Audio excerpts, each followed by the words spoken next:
এই কোরআন প্রতিদিন যখন আমরা তেলাওয়াত করব, যাদেরকে আল্লাহ তাআলা বুঝার তৌফিক দিয়েছেন, তারা দেখব যে কোরআন নিত্য নতুন এবং আমার সমসাময়িক প্রাসঙ্গিক কথাগুলোই কোরআন আমার সাথে বলছে। আমাদের জীবনের যে কোনো সংকট, যে কোনো প্রয়োজন, যে কোনো সমস্যা, যে কোনো মুসিবত উত্তরণের পথ কোরআনুল কারীমের মধ্যে নিহিত আছে, যদি আমরা বুঝতে পারি। আজকের আয়াতটা ঠিক তেমনই একটি গুরুত্বপূর্ণ আয়াত। এই আয়াতে আল্লাহ রাব্বুল আলামিন বলেন, ফাইন আমানু বিমিসলি মা আমানতুম বিহি ফাকাদ ইহতাদাউ। ফাইন আমানু বিমিসলি মা আমানতুম বিহি ফাকাদ ইহতাদাউ ওয়া ইন তাওয়াল্লাউ ফাইন্নামা হুম ফি শিকাক। কোরআন যখন নাজিল হয়েছে তখন মক্কায় ইহুদিরা ছিল, খ্রিস্টান ছিল, মুশরিকরা ছিল। তো আল্লাহ রাব্বুল আলামিন এই আরবের ইহুদি, খ্রিস্টান, মুশরিক এদেরকে লক্ষ্য করে বলেন, যদি তারা ঈমান আনে, যদি তারা ঈমান আনে, বিমিসলি মা আমানতুম বিহি ফাকাদ ইহতাদাউ, তাদের মতো যারা তোমার উপর ঈমান এনেছে। যদি এই ইহুদিরা, এই খ্রিস্টানরা, এই মুশরিকরা ঈমান আনে, বিমিসলি মা আমানতুম বিহি, ওই ব্যক্তিদের মতো যারা আল্লাহর উপর, রাসূলের উপর, কোরআনের উপর ঈমান এনেছে, যদি তাদের মতো ঈমান আনে, ফাকাদ ইহতাদাউ, তাহলে তারাও সফলকাম হয়ে যাবে, হেদায়েত পেয়ে যাবে। এখানে আল্লাহ তাআলা উদাহরণ দিছেন যে যদি এই কাফের, মুশরিক, বেঈমানরা তাদের মতো ঈমান আনে। এই তাদের মতো বলতে কারা উদ্দেশ্য? মুফাসসিরিন একরাম লিখেছেন, আসহাবু মুহাম্মাদিন সাল্লাল্লাহু আলাইহি ওয়াসাল্লাম, সাহাবা একরামের মতো। কাদের মতো ঈমান? সাহাবা একরামের মতো যদি ঈমান আনে তাহলে তারা হেদায়েত পেয়ে যাবে। ওয়া ইন তাওয়াল্লাউ, আর যদি তারা মুখ ফিরিয়ে নেয়, ফাইন্নামা হুম ফি শিকাক, আল্লাহ বলেন তাহলে তারা হঠকারিতায় নিমজ্জিত আছে, হঠকারিতার মধ্যে লিপ্ত আছে। ফাসায়াকফিকাহুমুল্লাহ, আল্লাহ রাব্বুল আলামিন নবীকে সান্ত্বনা দিয়ে বলেন যে ওরা যদি হঠকারিতা করে আপনার বিপক্ষে, ইসলামের বিপক্ষে, কোরআনের বিপক্ষে, ওরা ওদের কার্যক্রমে সফলকাম হবে না। আল্লাহ রাব্বুল আলামিন ওদের মোকাবেলায় আপনাকে হেফাজতের জন্য আল্লাহই যথেষ্ট। ওয়া হুয়াস সামিউল আলিম, আল্লাহ ওদের সকল কার্যক্রমগুলো শুনেন এবং ওদের সকল কার্যক্রম সম্পর্কে অবগত। এই আয়াতটা কেন গুরুত্বপূর্ণ এখনো পর্যন্ত আপনারা বুঝেন নাই। মূল কথাটায় আমরা এখনো যাই নাই। গুরুত্বপূর্ণ এজন্য, এই আয়াতের মাধ্যমে আমাদের আকীদা শেখানো হয়েছে। আমাদের ঈমান কেমন হবে, আমাদের ঈমানের মানদণ্ড কি, আমাদের ঈমানের মেয়ার কারা। আরও যারা দিনদার আছেন তাদের কাছে মোটামুটি দিন সম্পর্কে কিছুটা গবেষণা আছে। তারা জানেন মেয়ারে হক, হক ও হক্কানিয়তের মাপকাঠি কারা। এই বিষয়ে দীর্ঘ আলোচনা ইসলামী আকায়েদের মধ্যে আছে। এখানে আল্লাহ রাব্বুল আলামিন এই আয়াত দ্বারা বুঝাইলেন যে আপনি আমি ঈমানদার কিনা, আপনার আমার ঈমানটা আল্লাহর কাছে গ্রহণযোগ্য হওয়ার জন্য হেদায়েত প্রাপ্ত কিনা আপনি আমি এটা বোঝার জন্য আপনার আমার ঈমানকে ওজন করতে হবে, ঈমানকে মাপতে হবে, ঈমানকে দাড়িপাল্লায় রাখতে হবে। কিসের সাথে মাপবেন? সাহাবায়ে কেরামের ঈমানের মতো কিনা এটা মাপতে হবে। এখানে কোনো ব্যক্তির নাম আল্লাহ রাব্বুল আলামিন কোরআনে বলেন নাই। এই সূরা বাকারার 13 নম্বর আয়াতে আমরা পড়ে এসেছি, ওয়াইদা কিলা লাহুম আমিনু কামা আমানান নাস। আল্লাহ বলছেন মুনাফিকদেরকে যখন বলা হতো যে তোমরা ঈমান আনো, ওয়াইদা কিলা লাহুম আমিনু কামা আমানান নাস, মুনাফিকদেরকে যখন বলা হতো যে সাহাবায়ে কেরাম যেভাবে ঈমান এনেছে তোমরাও ঈমান আনো, তখন তারা বলতো আনুমিনু কামা আমানাস সুফাহা। মুমিনদেরকে মুনাফিকরা বলতো নির্বোধ, যে এই নির্বোধরা, এই বোকারা, এই বলদরা যেভাবে ঈমান আনছে আপনি আমাদেরকে ঈমান এভাবে ঈমান আনতে বলেন? আনুমিনু কামা আমানাস সুফাহা। ওরা তো নির্বোধ, এজন্য আল্লাহকে মাইনা নিছে, নবীর কথা চোখ বন্ধ করে মানে। এরা তো সাম্প্রদায়িক, আমরা হইলাম অসাম্প্রদায়িক। আমরা কি? অসাম্প্রদায়িক, আমরা ধর্মনিরপেক্ষ। এরা তো কি বলে, একেবারে ধর্মীয় গোড়া। আল্লাহ বলছেন আলা ইন্নাহুম হুমুস সুফাহা ওয়ালাকিন লা ইয়ালামুন। না না, এই বলদরা যে মুমিনদেরকে সাম্প্রদায়িক বলে, গোড়া বলে, আসলে বিষয়টা এমন না। ওরাই নির্বোধ, কিন্তু ওরা এটা বুঝতে পারে না। তো এই আয়াতের মধ্যেও আল্লাহ রাব্বুল আলামিন ঈমানের মেয়ার বানাইছেন কামা আমানান নাস। আর নাস দ্বারা উদ্দেশ্য কি? মুফাসসিরিন ইকরাম লিখেছেন উদ্দেশ্য হলো আসহাবু রাসূলিল্লাহি সাল্লাল্লাহু আলাইহি ওয়াসাল্লাম, রসুলের সাহাবীরা। এই আয়াত বলছে সাহাবায়ে কেরাম মেয়ারে হক, সত্যের মাপকাঠি। সাহাবায়ে কেরাম সত্যের মাপকাঠি। আমাদের ঈমানটা মাপতে হবে সাহাবীদের ঈমানের সাথে। আমার ঈমান যদি সাহাবীর ঈমানের মতো হয় তাহলে আমি মুমিন। আমার ঈমান যদি সাহাবীর ঈমানের মতো না হয় তাহলে আমার মুমিনের সত্যায়ন সার্টিফিকেট কোরআনুল কারীম দিচ্ছে না। তো উভয় আয়াত আমাদেরকে এই কথার শিক্ষা দেয়, এটা আকীদাগত বিষয়, যে সাহাবায়ে কেরাম সত্যের মাপকাঠি কি মাপকাঠি না। আমাদের বাংলাদেশের একটা বৃহৎ দল, ওনাদের সাথে হকপন্থী আলেমদের প্রধান দ্বন্দ্ব। তাদের সাথে আওয়ামী লীগের দ্বন্দ্ব ছিল, সেটা আকীদা নিয়া না, সেটা রাজনীতি নিয়া। কিন্তু বৃহৎ এই দলের সাথে হক্কানি উলামায়ে কেরামের দ্বন্দ্ব হলো এই বিষয় নিয়া যে সাহাবায়ে কেরামকে মেয়ারে হক মানা যাবে কি যাবে না। তো হক্কানি উলামায়ে কেরাম সবার কথা হলো কোরআনুল কারীম বলছে আমিনু কামা আমানান নাস। আল্লাহ বলে দিচ্ছেন সাহাবায়ে কেরাম মেয়ারে হক, তাদের ঈমানের মতো তোমাদের ঈমানকে যাচাই করো। আবার যেই একটা বৃহৎ ইসলামী দল, তাদের সাথে দ্বন্দ্ব, তাদের একজন মহান নেতা, তার এক কিতাব আছে উর্দুতে, সেখানে লেখা আছে রসুলে খুদা কে সেवा और किसी को मेयार हक ना समझे। এর অর্থ কি বাংলা? আল্লাহর রসুল ছাড়া অন্য কাউকে সত্যের মাপকাঠি মানা যাবে না, নাউজুবিল্লাহ। এই কথা বললে সব সাহাবায়ে কেরামের সত্যের মাপকাঠি হওয়াকে অস্বীকার করা হয়। এটা তাদের লিখিত কিতাব, উর্দুতে প্রকাশিত খেলাফত ও মুলুকিয়ত, এই কিতাবের মধ্যে আছে। এই জন্য এই প্রধান দ্বন্দ্বের বিষয়টার ব্যাপারে আজকের আমাদের তাফসিরের আয়াত, এজন্যই বলছি এটা সমসাময়িক, এটা গুরুত্বপূর্ণ। এবং এই পয়েন্ট আমরা এখানে যারা বসি সবার খুব ভালোভাবে বোঝা দরকার। অনেকে মনে করে যে আল্লাহ এক, নবী এক, রসুল এক, মক্কা এক, মদিনা এক, তো হুজুরদের এত দল কেন? হুজুরদের এত দল এর মূল কারণ হলো যে আকীদার বিষয়ে উলামা ইকরাম কাউকে ছাড় দিতে রাজি না। আকীদার বিষয়ে কাউকে ছাড় দিতে রাজি না।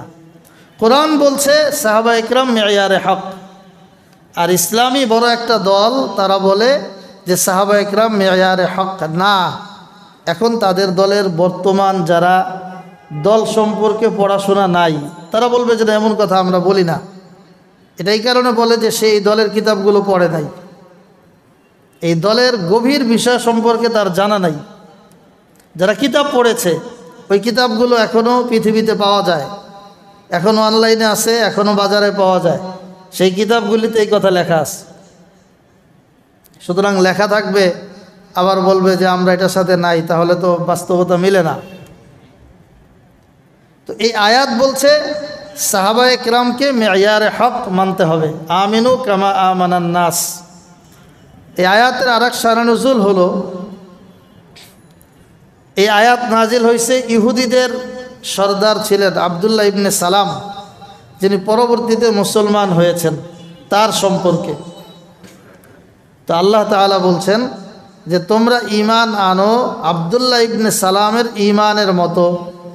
তাহলে আবদুল্লাহ ইবনে সালাম একজন ব্যক্তি, তো একজন সাহাবী, তাকেও মেয়ারে হক আল্লাহ নির্ধারণ করে বললেন যে ঈমান আনতে হবে তোমাদের আবদুল্লাহ ইবনে সালামের মতো, একজন সাহাবীর মতো।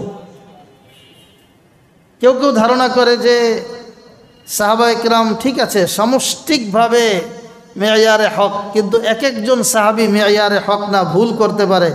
এই আয়াত এটাকে অস্বীকার করছে যে না না, কোনো একজন সাহাবীর ব্যাপারেও কটু মন্তব্য করা, কুধারণা করা, এই সুযোগ কারো জন্য নাই।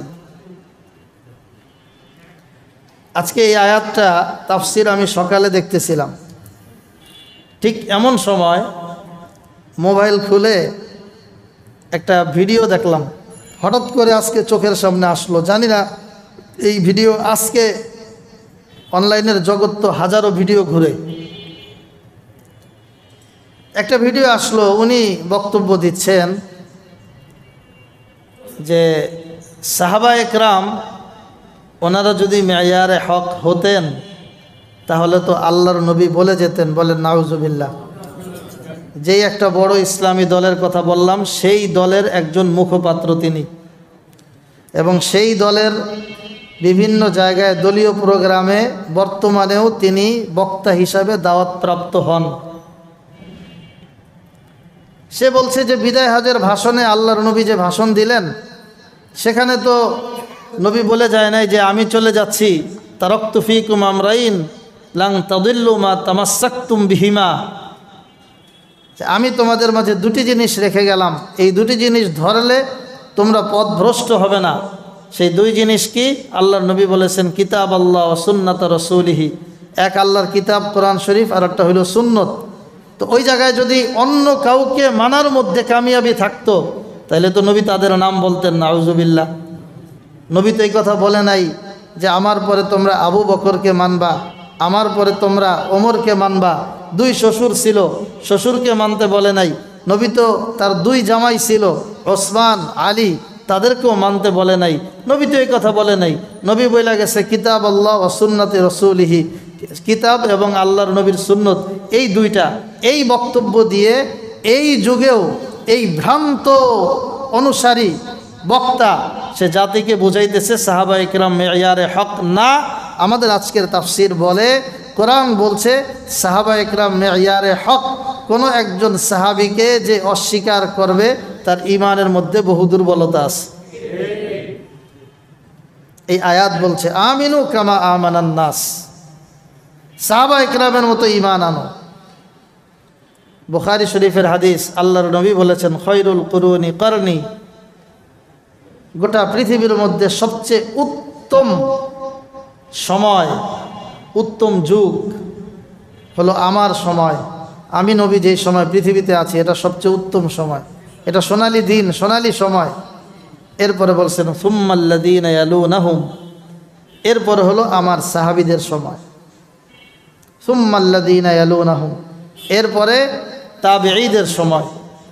এরপরেরটার আর কোনো নিশ্চয়তা দেয় নেই। যত সাহাবী তাবেঈ থেকে আমরা দূরে সরব তত আমরা দুর্বল।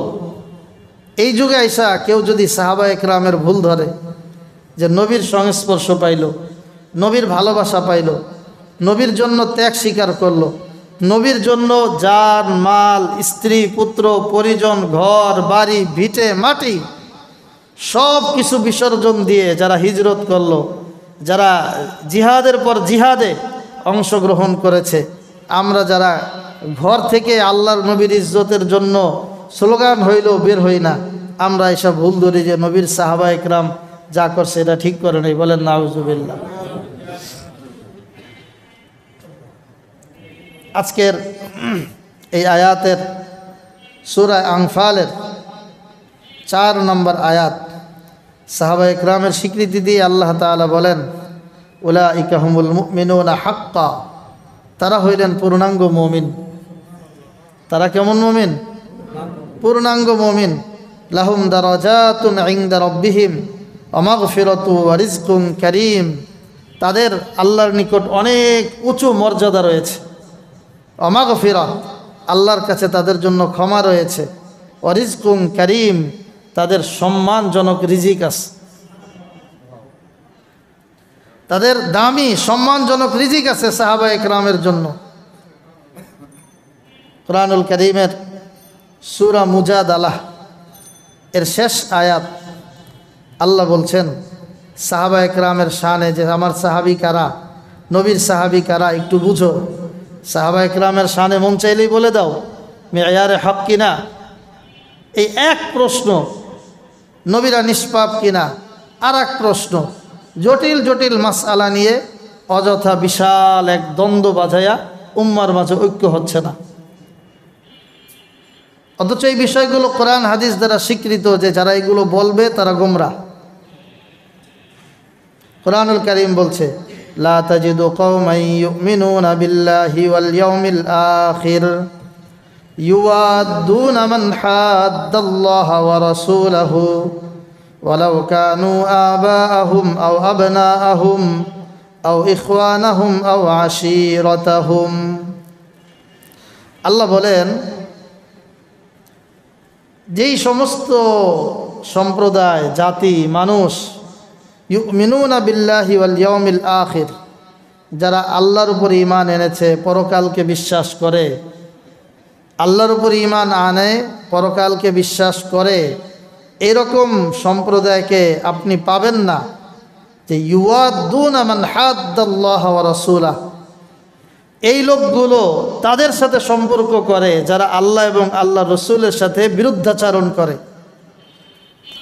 মুমিনদেরকে আল্লাহ নিজেই বলছেন, ইয়া রাসূলুল্লাহ আপনাকে উসুল বলে দেই, নীতিমালা বলে দেই, যে যারা ঈমান আনে, পরকালকে বিশ্বাস করে, তাদের চেনার আলামত হইল যে মানুষগুলো রসুলকে, সাহাবা একরামকে, আল্লাহকে বিরুদ্ধাচারণ করে, আল্লাহর বিরুদ্ধাচারণ করে, তাদের সাথে ঈমানদারদের কোনো মোহাব্বত আপনি দেখবেন না। ঈমানের দাবিতে যে আল্লাহকে গালি দেয়, যে রসুলকে গালি দেয়, যে আল্লাহর শানে কটূক্তি করে, যে রসুলের শানে বেয়াদবি করে, যে সাহাবা একরামের শানে কটু মন্তব্য করে, ঈমানদারদের ঈমানের দাবিতে তাদের সাথে কোনো সম্পর্ক হবে না, একথা কোরআনুল কারীমে আল্লাহ ঘোষণা দিয়েছেন। সূরা মুজাদালা আয়াত নম্বর 22, আমার কথা না। এখন বলছেন যে ঠিক আছে, বুঝলাম যে একজন ঈমানদার, যে পাক্কা ঈমানদার, সে হইল ছেলে, আর একটু একটু আল্লাহর সিদ্ধান্তের ব্যাপারে মন্তব্য করে, নবীর শানে কটূক্তিমূলক কথা বলে, সাহাবা ইকরামের শানে বেয়াদবিমূলক কথা বলে, এটা যদি আমার বাবা হয় তাহলে কি করণীয়?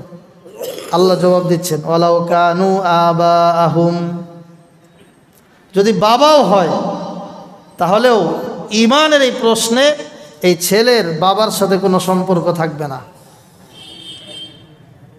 ঈমানের এই প্রশ্নে ছেলের বাবার সাথে কোনো প্রকার সম্পর্ক রাখা যাবে না। যদি ছেলে হয়, আও আবনাআহুম, বাবা এরকম মানে ভালো মানুষ, ছেলে উল্টাপাল্টা করে, আল্লাহ বলছেন এই ছেলের সাথে সম্পর্ক রাখা যাবে না। আও ইখওয়ানাহুম, যদি ভাই এমন হয়, ভাইয়ের সাথেও রাখা যাবে না। আও আশীরাতাহুম, যদি আত্মীয় স্বজন হয় তার সাথেও সম্পর্ক হবে না।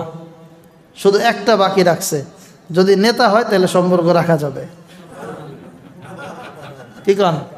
এটা তো কোরআন শরীফে বলে দেয় নাই যে এরকম ইমানদারের সাথে বেয়াদবিমূলক কোনো ব্যক্তি যদি আল্লাহ নবীর শানে সাহাবীর শানে বেয়াদবি করে, তো সে যদি বাবা হয় তাও সম্পর্ক ছিন্ন করতে হবে, ছেলে হইলে সম্পর্ক ছিন্ন করো, ভাই হইলে ছিন্ন করো, আত্মীয় স্বজন হইলে ছিন্ন করো, শুধু নেতা হইলে ছিন্ন করো না। এটা তো আমাদের সমাজ এই কথা বলে এখন।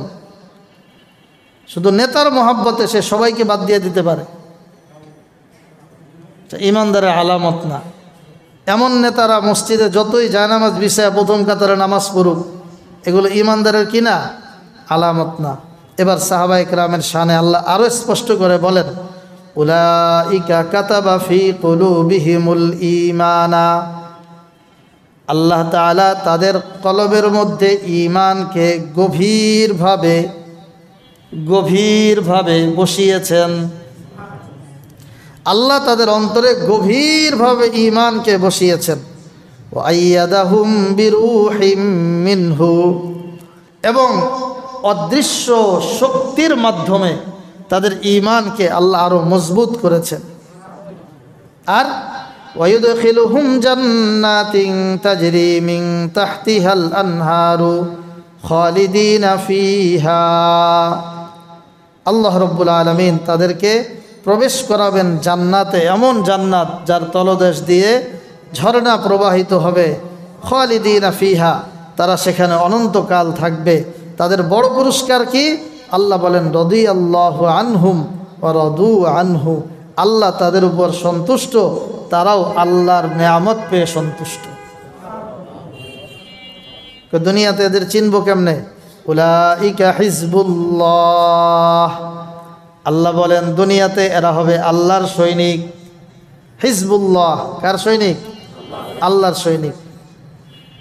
আলা ইন্না হিজবাল্লাহি হুমুল মুফলিহুন, যারা আল্লাহর সৈনিক হবে তারাই সফল কাম, এর মধ্যে কোনো সন্দেহ নাই। এজন্য আকীদা এটা দেখা যায় না, কার দিলের মধ্যে কি বিশ্বাস দেখা যায়। চেহারা তো সবার এক, মুসলমানে মারামারি হয়। ওই যে টঙ্গী ইজতেমার ময়দানে মারামারি হয়ে গেল, কি নিয়া? দাড়িওয়ালা, টুপিওয়ালা, জুব্বাওয়ালা সব কিছুই আছে। মায়ের এক একজন রে পেটের মধ্যে, মাথার মধ্যে, বুকের মধ্যে, চোখে, চেহারায়, মানে মনে হচ্ছে যে সে কাফেরকে মারতেছে। আমাদের আশেপাশের, মানে আমাদের এই মসজিদ থেকে এক মসজিদ পরে আর এক মসজিদ, আমাকে একটা অডিও রেকর্ড শোনাইলো। তারা মারামারির দিন এই সন্ত্রাসী গ্রুপ আসল হক্কানি তবলিগি সাথীদেরকে আক্রমণ করেছে। কি ধারণা করে আক্রমণ করে আসার পরে দুইজনের কথোপকথন, ওইটার রেকর্ড আমাকে একজনে শোনাইল। সে কাফের মুশরিক বেঈমানদের থেকেও নিকৃষ্ট মনে করে আরেকজনকে মারতেছে। কেন? তার দিলের মধ্যে শয়তান এক নেতার মায়া ঢুকায় দিছে। কিসের কোরআন, কিসের হাদিস, সারা দুনিয়ার ওলামা একরাম ওদের বিপক্ষে, তারপরে ওরা ওই নেতার মহাব্বতে ওইটাকেই সত্য মনে করতেছে। এতটা শয়তান এদের উপরে চড়ে বসেছে। আল্লাহ যদি হেদায়েত দেয় কখনো হেদায়েত হবে, হেদায়েত না থাকলে এই গুমরা হয়ে পৃথিবী থেকে অনেকেই মারা যাবে। এর মধ্যে তারাও এক গ্রুপ হইল। কিয়ামতের আগে অনেক গোমরা দল হবে। গোমরা চেনার সহজ পরিচয় হলো হক্কানি ওলামা একরাম থেকে বিচ্ছিন্ন যারা, সহজে বুঝবেন এরাই। অত বেশি পরিচয় লাগে না। এই যে গত ইজতেমা গেল, এখন ইজতেমা চলতেছে, আপনি গিয়া দেখেন সারা বাংলাদেশের এমন কোনো মসজিদের ইমাম নাই যে ইজতেমা যায় নাই। আর ওদের একটা পিকনিক হয়, কোনো ইমাম সব থাকে না, কোনো ইমাম ওখানে যায় না, কোনো আলেম ওখানে যায় না। কিছু ভাড়াটিয়া টাকায় কেনা লোক হয়তো যায়। তো হক বাতিল তো এমনি বোঝা যায়। এটা বোঝার জন্য আবার এই দূরবীন কি বলে, ভালো বড় কোনো যন্ত্র লাগানো লাগে নাকি?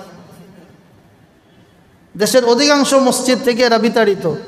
আমাদের চৌধুরী বাজারের কমিটি দয়াবান এই জন্য সুযোগ দিয়ে রাখছে সবাইরে। কি কান? অধিকাংশ নবগঞ্জ বড় মসজিদে জায়গা নাই, চকবাজার বড় মসজিদে জায়গা নাই, লালবাগ শাহী মসজিদে জায়গা নাই, কোনো জায়গায় জায়গা নাই। এখানে এসে একটু সুযোগ পায়, কেন? আমরাই বেশি দয়াবান। তো যাদের কোরআনের ব্যাপারে আল্লাহ রসুলের উপর ঈমান আনে, এই রসুলের শানে বেয়াদবি এদের গুরু সেও বলেছে। এই জন্য তো ওলামায়ে কেরাম তাদের বিরোধিতা করে। তার সাথে আমাদের কোনো দেখা নাই, জায়গা জমি, ঘর বাড়ি, টাকা পয়সা, ব্যবসায়ী কোনো লেনদেন তো নাই। তাহলে কিসের জন্য এই বিরোধিতা? একমাত্র আল্লাহর নবীর শানে বেয়াদবি করার কারণে ওলামায়ে কেরাম তাকে আর কখনো নেতা মানতে প্রস্তুত না। বলবেন যে হুজুর কি বেয়াদবি করছে? হযরত যায়েনব রাদিয়াল্লাহু আনহা, আল্লাহর নবীর এক স্ত্রী। আল্লাহর নবীর স্ত্রী মোট কয়জন ছিল? 11 জন। একজন স্ত্রী যার বিয়ে আসমানে হয়েছে সে হলো হযরত যায়েনব বিনতে জাহাশ রাদিয়াল্লাহু আনহা। সুবহানাল্লাহ কইবেন না? সব স্ত্রীদের বিয়ে দুনিয়ায় হয়েছে, আর এই স্ত্রীর বিয়ে হয়েছে কোথায়? বিয়ে দিচ্ছেন স্বয়ং আল্লাহ। স্বয়ং কে? আচ্ছা, এই বিয়েটা স্বাভাবিক না একটু ব্যতিক্রম? আরো 10টার মতো না ব্যতিক্রম? ব্যতিক্রম কিনা? এখন বলবেন যে আল্লাহ বৈষম্য করছে, নাউজুবিল্লাহ, যে আল্লাহ সব বউকে বিয়া দিল দুনিয়ায় আর এক বউর বিয়া দিল আসমানে। তো এই বউ এর বেশি মর্যাদা দিয়া, এর বেশি দাম দিয়া, এর বেশি ইজ্জত দিয়া আল্লাহ বাকি 10 বউর সাথে বৈষম্য করছে, নাউজুবিল্লাহ। আচ্ছা, এই কথা যদি কেউ বলে এ কি সুস্থ না পাগল? করেছেন কে? করেছেন কে? বিয়ে হয়েছে আসমানে। বিয়ে দিয়ে আল্লাহ নবীরা জানায় দিছে, ইয়া রাসূলুল্লাহ, যায়েনব বিনতে জাহাশের সাথে আপনার বিয়ে দিয়ে দিছি, এখন থেকে আপনার স্ত্রী। সুবহানাল্লাহ। আল্লাহ নবী খুশি হয়ে গেছেন। আরবের ওই সময় অন্যান্য বিয়ের সময় নবী শুধুমাত্র খেজুর খাওয়াইছে, খেজুর ছিটায় বিয়ে শেষ করে দিছে। আর এই বিয়েতে আল্লাহর নবী একেবারে বকরি জবাই কইরা খুশিতে সাহাবায়ে কেরামকে খাওয়াইছে। এইটা নিয়ে ওই মৌলবী মন্তব্য করছে যে এই জায়গায় তো আল্লাহর নবী স্ত্রীদের সবার সাথে যে সমান হক রক্ষা করতে হবে, সমান হক রক্ষা না করার পাপ করেছে, নাউজুবিল্লাহ। এরকম পাগলের কথা শুনলে তার ঈমান থাকবে? এই কথাই ওলামায়ে কেরাম বলার কারণে আজকে আলেমরা শত্রু হয়ে গেছে। আচ্ছা, এরকম হাজারো এই পাবলিকের শত্রু আলেমরা হইলে আলেমদের কোনো লস আছে? কোনো ক্ষতি আছে? আমাদের তো যেখানেই হক কথা বলি সেখানেই শত্রু তৈরি হয়। পায়ে পায়ে শত্রু, পায়ে পায়ে শত্রু তৈরি হয় আমাদের। ওই যে বলছিলাম না, এই জুমায় তো বললাম মনে হয়, মোস্তাক ফয়েজি সাহেবের এক ওয়াজের কথা। উনি এক মসজিদে গেছে যে জুমার বয়ান হয় না, বাংলা বয়ান নাই, খালি আরবিতে খুতবা। তো জিজ্ঞাসা করছে, কিও খতিব সাহেব দোস্ত, তুমি আর বন্ধুর মসজিদ, তুমি ভালো বক্তা ছিলা, জুমার বাংলা বয়ান বাদ দিলা কা? বয়ান কেমনে করুম ক? প্রথম যেই সপ্তাহে খতিব হইলাম, চিন্তা করলাম যে নতুন খতিব হইছে, একটু ভালো করে কোরআন হাদিস মোতালা কইরা ডাডে একটা খুতবা দেবো, বাংলায় একটা বয়ান করুম। তো খুঁজে দেখলাম সূরা বাকারার মধ্যে খুব শক্তভাবে গুরুত্বের সাথে আল্লাহ তাআলা সুদের বিষয়ে আলোচনা করেছেন, সুদের ক্ষতি নিয়ে। আমি সুদের ক্ষতি নিয়ে, সুদের ভয়াবহতা নিয়ে প্রথম জুমায় আলোচনা করলাম। জুমার নামাজ শেষ হইতে সভাপতি সাহেব ডাক দিছে, এই খতিব সাহেব, রাখলাম আমি। প্রথম দিনে আমার বিরুদ্ধে কইলেন।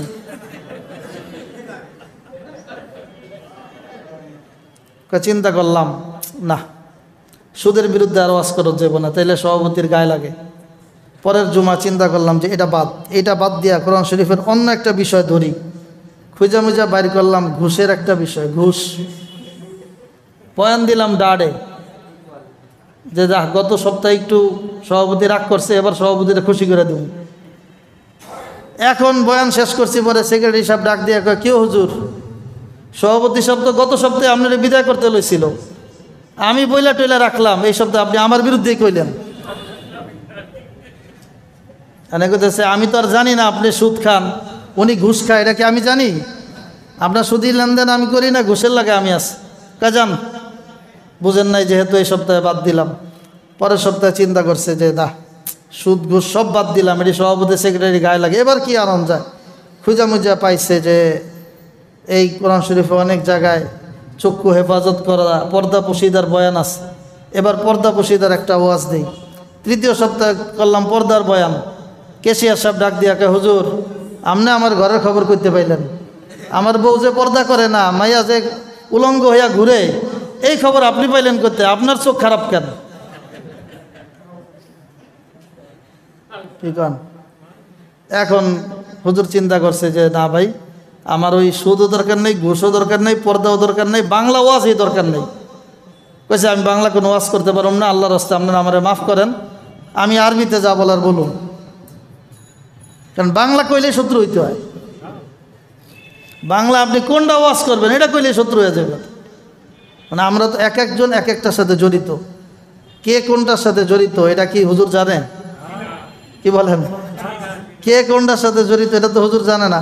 আর হুজুরের তো বয়ান করতেই হবে। এই যে আমাদের সিরিয়ালে আজকে এই আয়াতটা আসছে, এখন এই আয়াতের আমরা তফসির করতেছি। এখন দেখা যাবে ওই দলের সদস্য কেউ যদি এখানে থাকেন, সে মনে মনে কষ্ট পাবে যে হুজুর আজকে আমার এই টার্গেট করলো। তা আমি কি আজকে আপনার টার্গেট করছি না? আমাদের সিরিয়ালে 137 যে গত সপ্তাহে ছিলেন সে 136-এর আলোচনা শুনছেন, যে এর আগের সপ্তাহে ছিলেন এর আগের আয়াতের আলোচনা শুনছেন, যে আগামী সপ্তাহে থাকবেন সে 138 নম্বর আয়াতের আলোচনা শুনবেন। এটা সিরিয়ালে চলতেছে। কারণ আপনি যদি মনে করেন হুজুর আমারে জীবনে করে দিন তফসিরে বসি না, আজকে একদিনে বসলাম, আজকে আমারই ধরলেন, এরকম মনে করতে পারে কি না? এজন্য কে কি মনে করুক এটা চিন্তা করলে কি আমাদের দ্বারা তাফসির বয়ান হবে? হবে না। তো কোরআনুল কারীম বলছে যে আল্লাহর নবীর সাহাবায়ে কেরাম যারা, তারা সত্যের মাপকাঠি। এটা দিল থেকে মানতে হবে। আমরা জুমার খুতবায়, দ্বিতীয় খুতবায় কমন কিছু শব্দ সব খতিবরা বলে সারা বাংলাদেশের। আল্লাহ আল্লাহ ফি আসহাবি লা তাত্তাখিদুহুম গারদাম মিন বাদি ফামান আহাব্বাহুম ফাবিহুব্বি আহাব্বাহুম ওয়া মান আবগাদাহুম ফাবিবুগদি আবগাদাহুম। এটা হাদিসের কথা, এটা খতিবের জুমার দিনের বানানো কথা না। তিরমিজি শরীফের হাদিস, মুসনাদ আহমদের হাদিস। রাসূল নিজে এই শব্দ বলে গেছেন, আল্লাহ আল্লাহ ফি আসহাবি, ও আমার উম্মতেরা, আমার সাহাবায়ে কেরামের শানে কটু মন্তব্য করার ব্যাপারে খুব সতর্ক থাকবা। সাহাবীদের ভুল ধরতে যাইও না, সাহাবায়ে কেরামের কোনো ভুল ধরতে যাইও না। আল্লাহ আল্লাহ ফি আসহাবি লা তাত্তাখিদুহুম গারদাম মিন বাদি।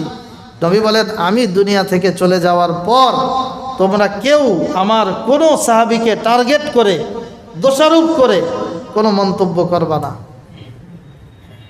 ফামান আহাব্বাহুম ফাবিহুব্বি আহাব্বাহুম। যে সাহাবায়ে কেরামকে মোহাব্বত করবে সে যেন আমাকেই মোহাব্বত করলো, আমার মোহাব্বতের কারণেই তাদেরকে মোহাব্বত করলো। ওমান আবগাদাহুম ফাবিবুগদি আবগাদাহুম। আমি এটা ধরে নিব যে সাহাবায়ে কেরামের শানে কটু মন্তব্য করে, সাহাবায়ে কেরামকে মেয়ারে হক মানে না, সে মূলত আমি নবীর প্রতি ঘৃণা বিদ্বেষ পোষণ করার কারণেই আমার সাহাবীর প্রতি বিদ্বেষ পোষণ করে। এরপরে বলছে খায়রু উম্মতি করনি সুম্মাল্লাযীনা ইয়ালুনাহুম সুম্মাল্লাযীনা ইয়ালুনাহুম। এক হাদিসের মধ্যে আসছে আল্লাহর নবী বলেন আসহাবি কান নুজুম বিআইয়িহিম ইক্তাদাইতুম ইহতাদাইতুম। আমার সাহাবীরা হলো এই পথ হারা উম্মতের জন্য আকাশের নক্ষত্রের মতো। নক্ষত্রের মতো মানে কি? এই নক্ষত্রের গুরুত্ব বোঝা যায় মরুভূমিতে একাকী অন্ধকার রাতে যদি একাকী কেউ চলে তাহলে আকাশের নক্ষত্র দেখে দেখে সে তার পথ নিরূপণ করে, কোন দিকে যাইতে হবে নক্ষত্র তাকে পথ দেখায়, রাহবারি করে। আল্লাহর নবী বলেন এই উম্মতের প্রত্যেকটা সদস্য তারা আমার সাহাবায়ে কেরামকে যেন আকাশের নক্ষত্রের মতো মনে করে। একজন সাহাবীকে যদি সে ফলো করে সে কামিয়াব হয়ে যাবে, এর মধ্যে কোনো সন্দেহ নাই। বিআইয়িহিম ইক্তাদাইতুম ইহতাদাইতুম, একজনকে ফলো করলেই কামিয়াব। এজন্য আমাদের ফলো করার মূল জায়গা হলো সাহাবায়ে কেরাম। আমি যারাই জীবিত তাদের কেউ নিরাপদ না, যে কারো দ্বারা ভুল হয়ে যাইতে পারে। এজন্য হাদিস শরীফে আল্লাহর রাসূল সাল্লাল্লাহু আলাইহি ওয়াসাল্লাম বলেছেন, মানিস্তান্না ফালইয়াস্তান্না বিমান কদ মাত।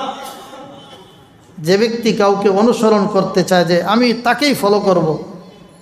এখন দেখেন না, মানুষ কিছুদিন আগে 10 বছর আগে ছিল সাধারণ মুসলমান, চোখ বন্ধ করে জাকির নায়কের ভক্ত ছিল কিনা একটা সময়।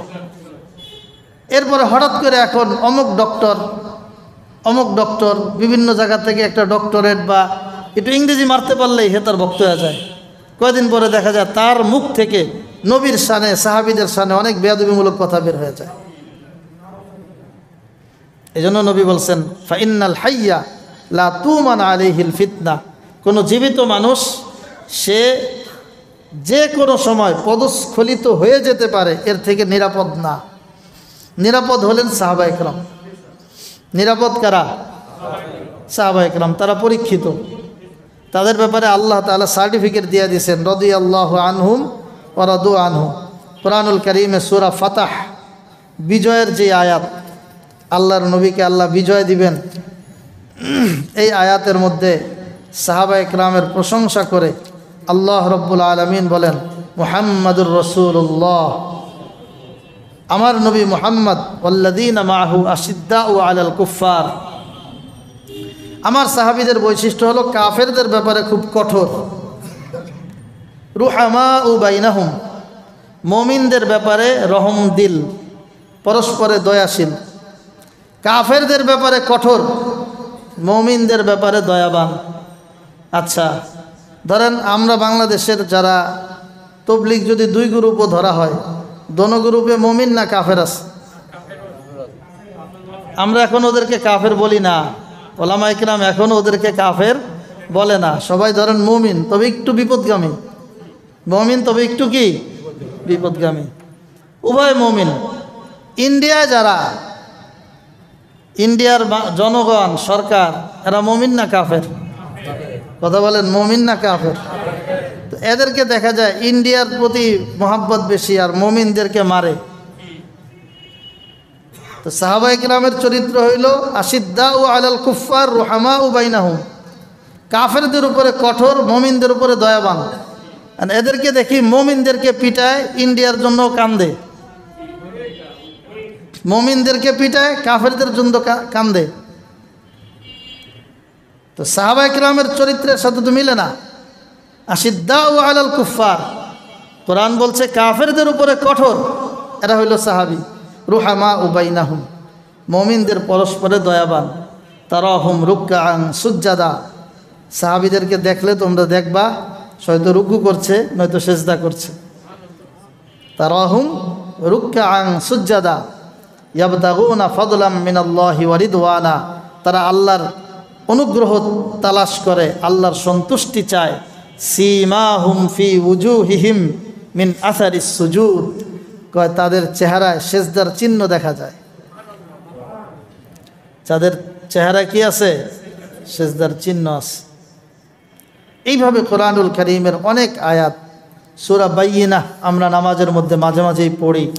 সূরা বাইয়িনার মধ্যে সাহাবা ইকরামের প্রশংসা করে আল্লাহ রব্বুল আলামিন বলেন, রাদিয়াল্লাহু আনহুম ওয়া রাদু আনহু যালিকা লিমান খাশিয়া রাব্বাহ। আল্লাহ বলেন যে জাযাউহুম ইনদা রাব্বিহিম জান্নাতু আদনিন তাজরি মিন তাহতিহাল আনহার খালিদিনা ফিহা আবাদা। তাদের জাযা হলো আল্লাহর পক্ষ থেকে চিরস্থায়ী জান্নাত পাবে, যার তলদেশ দিয়ে নহর জারি থাকবে, সেখানে তারা অনন্তকাল থাকবে। তারা আল্লাহর উপরে সন্তুষ্ট, আল্লাহ তাদের উপরে সন্তুষ্ট। এই মর্যাদা কার? যালিকা লিমান খাশিয়া রাব্বাহ, যে রবকে ভয় করে। রবকে ভয় করে সবচেয়ে বড় জামাত ছিলেন সাহাবা ইকরামের জামাত। এজন্য সাহাবা ইকরামের ব্যাপারে আমাদের ধারণা কি হবে, ঈমান কি হবে, সেই বিষয়টা আজকের সূরা বাকারার 137 নম্বর আয়াত, আমাদের সিরিয়ালের যেই ধারাবাহিক আয়াত, এই আয়াত আমাদেরকে আকীদা শিক্ষা দেয় যে সাহাবা ইকরাম মিআয়ারে হক, এটা দিল থেকে মানতে হবে। এর বিপরীত যত ব্যাখ্যা, যত যুক্তি, যত আলোচনা, সবগুলো ঈমান বিধ্বংসী। খুব কৌশলে বলে যে সাহাবী তো চলে গেছে অনেক দিন আগে। মুনকিরিনে হাদিস এক সম্প্রদায় আছে, হাদিস অস্বীকারী, আল্লাহর নবীর হাদিসকে মানে না, বলে আমরা কোরআন নিয়ে খুশি। আহলে কোরআন নাম দিছে, আহলে কোরআন, আমরা কোরআন নিয়ে খুশি। কোরআন পরিপূর্ণ হয় না নবীর সুন্নাহ ছাড়া, কোরআনের ব্যাখ্যা নবীর সুন্নাহ, তারা সুন্নাহকে মানে না। কেন? কবে সাহাবায়ে কেরাম ছিল, এরপরে যে শত শত মানুষ বলছে, এর মধ্যে কে সত্যবাদী, কে মিথ্যাবাদী, কে ধোঁকাবাজ, কে প্রতারক, এইভাবে তো তার থেকে অসত্য হইতে পারে। সুতরাং নবীর এই কথাটা সুন্নতটার সনদের মধ্যে ঝামেলা আছে, এটা বাদ দেই, কোরআনের মধ্যে কোনো ঝামেলা নাই, এটাকেই মানি। এটা হলো শয়তানি। এটা কি শয়তানি? বুঝেন না? এটা হলো কিসের নাম? শয়তানির নাম। এজন্য এই মুনকিরিনে হাদিস, হাদিস অস্বীকারী বলে গণ্য হয় কোনো একটা হাদিস কেউ যদি অস্বীকার করে, তাহলে সে হাদিস অস্বীকারী। সাহাবায়ে কেরামের সবাইকে মানি, কিন্তু একজন মুয়াবিয়া একটু ঝামেলা করছিল, ইয়াজিদরে কেন ক্ষমতায় বসাইছে, এটা বললেও তোমার ইমানে সমস্যা। মুআবিয়া রাদিয়াল্লাহু আনহু কে, তাকে চিনতে হবে আগে। মুআবিয়া রাদিয়াল্লাহু আনহুর উপরে আপত্তি তুললে কোরআনের উপর আপত্তি চলে আসবে। এক মুআবিয়া রাদিয়াল্লাহু আনহুর উপর কেউ যদি আপত্তি তুলে, কোরআনের উপরে আপত্তি আসবে। কেন? আল্লাহ রসুলের উপর যখন কোরআন নাজিল হইতো, আল্লাহর নবী কোরআন লিখিয়ে রাখতেন সাহাবায়ে কেরামের মাধ্যমে। কোরআন লেখক, ওহী লেখক সাহাবী ছিলেন যারা, তাদের অন্যতম একজন হযরত মুআবিয়া রাদিয়াল্লাহু আনহু। আপনি যদি বলেন মুআবিয়া তার সিদ্ধান্তে কাজে ভুল, তাহলে তো কেউ এটাও বলে ফেলবে যে মুআবিয়া যে কোরআন লিখে রেখেছিল, সেই কোরআনের মধ্যেও কিছু ভুল সে করে ফেলেছে হয়তো, নাউজুবিল্লাহ। এজন্য মন্তব্য করলে সবার নামে করা যায় না। দিন রক্ষায় গোটা সাহাবায়ে কেরামের জামাতকে মেয়ারে হক, সত্যের মাপকাঠি, এই কথার ইয়াকিন দিলের মধ্যে বসাইতে হবে, এটা মানতে হবে। যত বই পুস্তক আপনাকে এর বিপক্ষে দলিল পেশ করুক, বুঝবেন এটাই গুমরাহির ছোঁয়া পাইছে। এই গুমরাহির ছোঁয়া পাওয়ার কারণে সে আমাকে গোমরাহ করার চেষ্টা করতেছে। কোরআন এবং সুন্নাহ বলছে সাহাবায়ে কেরামের বাইরে যাওয়ার কোনো সুযোগ নাই। অনেক আয়াত আছে সাহাবায়ে কেরামের শানে কোরআনে, আস-সাবিকুনাল আউয়ালুনা মিনাল মুহাজিরিন ওয়াল আনসার ওয়াল্লাযীনা ইত্তাবাউহুম বিইহসান রাদিয়াল্লাহু আনহুম ওয়া রাদু আনহু, এরকম বহু আয়াত। এজন্য আজকের আমাদের আলোচনার খোলাসা, সাহাবায়ে কেরামকে মেয়ারে হক মানতে হবে। আমরা খুব ভয়ে আছি, কে আমাদের উপরে সামনে আসে জানি না, কোন সরকার আসে আমাদের জানা নাই। আবার সাবেক তারাও আসতে পারে, নতুন কেউ আসতে পারে। আবার এই যে সাহাবায়ে কেরামের বিরোধিতা যারা করে, তারাও চলে আসতে পারে। তখন এই বয়ানও দেওয়া যাবে না। তখন এই বয়ান যে করবে তারে ব্রাশ ফায়ারে মারবে। বুঝেন নাই? এটা একটা ভয়াবহ বিষয় তাদের সাথে আমাদের, ভয়াবহ আকীদাগত প্রশ্ন। জিজ্ঞাসা করলে বলে যে না, আমরা এর মধ্যে নাই। তোমাদের কিতাবে তো লেখা, কিতাবের লাইনটা কাটো পারলে, এটা কাটে না। সেই বই এখনো প্রকাশিত হয়, মুখে বলে আমরা নাই এর মধ্যে। এত সহজ না। নবীর সাহাবায়ে কেরামকে এই করবে। অনেক দিন আগেই তারা এই দেশের রাষ্ট্রীয় ক্ষমতা পেয়ে যাইতো যদি হক্কানি আলেমরা শুধু সাপোর্ট করত। এখনো হক্কানি আলেমরা সাপোর্ট না করলে ক্ষমতার স্বপ্ন দেখা লাগবে না, এটা স্বপ্নই থাকবে, স্বপ্নই থাকবে। হক্কানি আলেমদের সোহবত নিতে হইলে সাহাবায়ে কেরামকে কোরআন সুন্নাহর আলোকে মেয়ারে হক, এটা আগে মেনে নিতে হবে। এখানে আলেমদের সাথে দ্বন্দ্ব। আল্লাহ রাব্বুল আলামিন আমাদেরকে বুঝার তৌফিক দান করুন। এরপরে আল্লাহ বলছেন আয়াতের পরের অংশ, ওয়াইন তাওয়াল্লাউ ফাইন্নামা হুম ফি শিকাক। যদি সাহাবায়ে কেরামকে মানতে না পারে, সাহাবীদের মতো ঈমান আনতে না পারে, তাহলে বুঝতে হবে তারা হঠকারিতায় লিপ্ত, তারা হঠকারিতায় লিপ্ত নাকি। ফাসায়াকফিকাহুমুল্লাহ, আল্লাহ বলছেন এদের কোনো চক্রান্ত ইসলামকে ক্ষতি করতে পারবে না।